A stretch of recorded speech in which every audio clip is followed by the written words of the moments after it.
For many years, I've wanted to build my own greenhouse in my backyard, okay?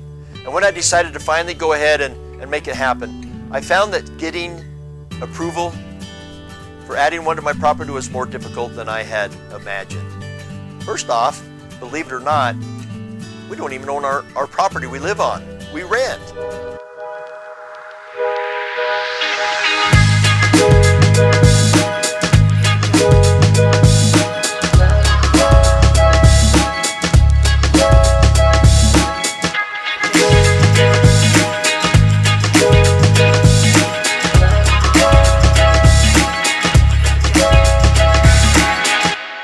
Fortunately for us, we have a landlord who is very, very supportive of our aspirations, our dreams, and things we want to do on his property.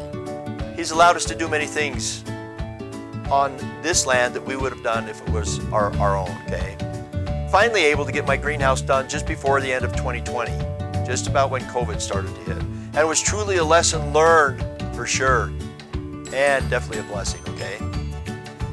Now you can watch my last video that I showed a slideshow with some awesome music and captions on each slide of building my greenhouse. Unfortunately, I didn't film it when I was building it. You know what they say about hindsight, okay?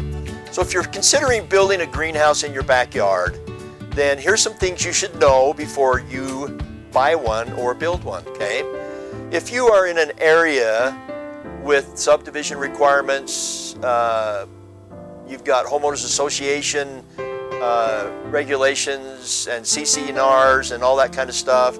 You've got city ordinances. Be conscious of all of these things, because the last thing you want to do is start building a greenhouse and then somebody from the city shows up and say, hey, so-and-so next door said you were building an outbuilding and you didn't get permission, or you don't have any paperwork or plans, or you don't have what you need from the city, okay? Now, typically when you build a greenhouse, you don't always need to have a building permit to build a greenhouse, because it's a temporary structure, and so you don't need to worry so much about getting a building permit from the city. You just want to make sure that you chat with your neighbors. You want to make sure on whichever side of the property that you're going to build it on, that is something that your neighbors are aware of. You want to make sure that you're considerate of the easement rights, the property line. You want to be at least 6 feet from the property line when you build your greenhouse. So you want to be careful with that, okay? You want to make sure that everybody agrees. And so once I got approval, or not approval, but once I talked to my neighbors, because I have 2 neighbors that butt up against the property that I live on, and I also talked to my landlord. So once I got everybody on board with me, it went pretty well, okay? I let them know what I was doing. I let them know how big it was going to be. I let them know what I was going to be doing out there, if there's going to be much light pollution from my greenhouse at night, because sometimes you need some lights going with what you're growing. And so those are things to consider, okay? So think about those items. Because of the past experiences that I've had, I was aware of a lot of things that's involved in building a greenhouse.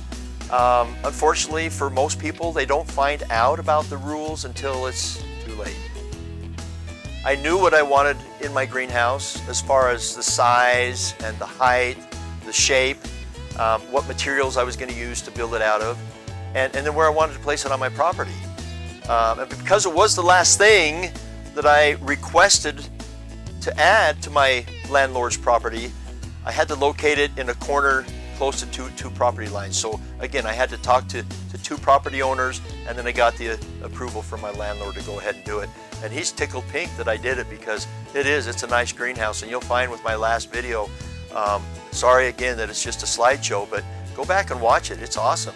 It shows you everything from the time I laid it out right to the very end, when I've got a picture of the sun shining through the greenhouse, and then there's plants in there.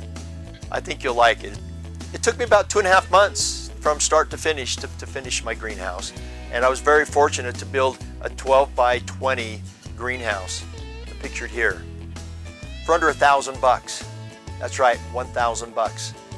Most of my materials I found on local classified ads for free. I scavenged it from neighbors, from friends who were masons or builders or carpenters or contractors, sand and different things like that. You know, I was able to scavenge it and get a lot of the materials for free.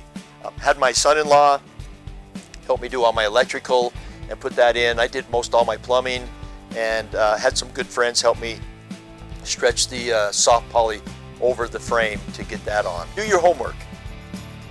Do your homework, okay? Plan it. Save yourself some time and heartache, okay? If you do as I say, you'll thank yourself for planning ahead later.